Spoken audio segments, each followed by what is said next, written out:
میں نے کہیں پڑھا تھا کہ جب کوئی معاملہ اللہ کے حوالے کیا کرو تو اللہ اور اس کے معاملے کے بیچ سے نکل جایا کرو، مگر پھر بھی میں جب بہت زیادہ پریشان ہو جایا کرتی تھی تو گھنٹوں سوچتے رہتی تھی کہ کیسے ہوگا، کیا ہوگا، اور مسلسل ایک کے بعد ایک وسوسہ ذہن میں آتا رہتا تھا۔ مگر اب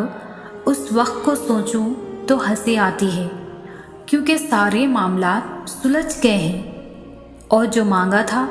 اس سے بہترین مل چکا ہے، اور جو نہیں ملا اس کے پیچھے کی مصلحت سمجھ آ چکی ہے۔ ہم انسان ایسے ہی ہوتے ہیں، جب ہمیں اسباب نظر آ رہے ہوتے ہیں ہم مطمئن رہتے ہیں، اور جب کچھ نظر نہیں آتا تو پاگل ہو جاتے ہیں، وہ بھی سوچتے ہیں جو ہونا نہیں۔ اللہ پر یقین تو ایسا ہونا کہ سامنے سمندر بھی ہو تو تم کہو کہ میرا رب راستہ بنائے گا، اور اگر ایسا نہیں تو یقین چیزوں پر ہے، لوگوں پر ہے، اسباب پر ہے، اللہ پر نہیں۔ یقین رکھو تمہارے مسئلے جتنے بھی بڑے ہوں اللہ سے تو بڑے نہیں۔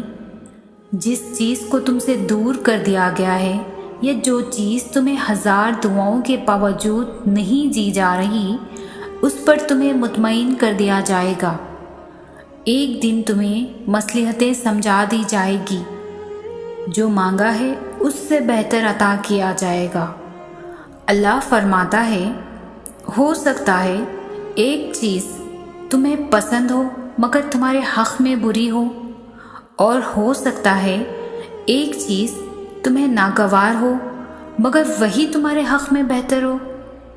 اور اللہ جانتا ہے اور تم نہیں جانتے۔